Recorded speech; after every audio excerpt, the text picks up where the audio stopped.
Hello बच्चों, आइए दिए गए प्रश्न को समझते हैं। Sec square theta minus tan square theta का मान होता है। तो आइए इसकी मुख्य अवधारणा पर चर्चा करते हैं। सबसे पहले मुख्य अवधारणा। तो सबसे पहले हम पाइथागोरस प्रमेय के बारे में समझेंगे कि पाइथागोरस प्रमेय क्या होती है।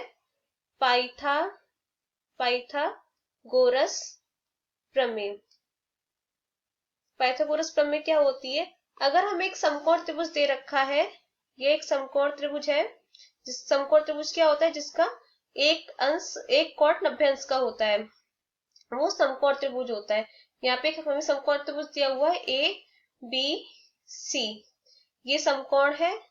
समकोण के सामने वाली भुजा क्या होती है, कर्ण, और ये वाली भुजा होती है लंब, और नीचे की भुजा होती है आधार। तो पाइथागोरस प्रमेय क्या होती है, ये क्या है, ये कर्ण है। यहाँ पे क्या लिख देंगे, कर्ण, ठीक है। तो अब पाइथागोरस प्रमेय क्या होती है। पाइथागोरस प्रमेय होती है कर्ण का वर्ग बराबर लंब का वर्ग धन आधार का वर्ग।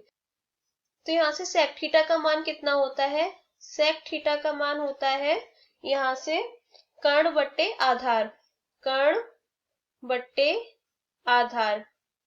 आधार, ठीक है।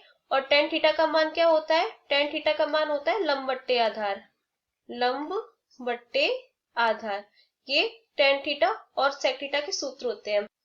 तो आइए अब हमें प्रश्न में क्या क्या दे रखा है, sec square theta minus tan square theta.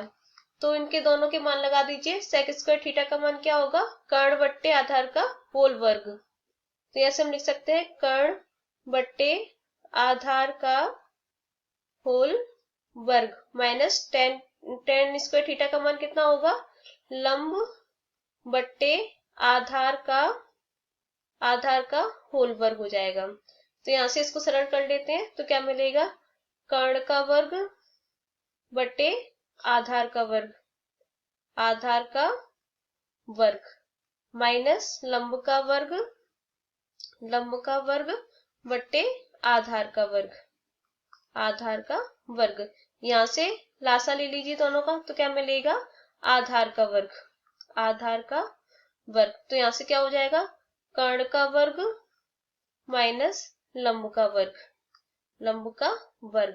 अगर हम पाइथागोरस प्रमेय से देखें, तो अगर हम लंब को कर्ण के पास पक्षांतर करके लेके आए, तो कर्ण का वर्ग माइनस लंब का वर्ग क्या बनेगा, आधार का वर्ग बनेगा। तो यहाँ पे हम क्या लिख देंगे, कर्ण का वर्ग माइनस लंब का वर्ग बराबर आधार का वर्ग। तो क्या हो जाएगा, ऊपर आधार का वर्ग और नीचे क्या है, आधार का वर्ग। दोनों कट जाएंगे आपस में, तो कितना आ जाएगा, एक। तो यहां से हम लिख सकते हैं, अतः sec square theta minus tan square theta का मान कितना होगा, एक होगा। यही हमारा उत्तर है। आशा करते हैं कि आपको प्रश्न समझ में आया होगा। धन्यवाद।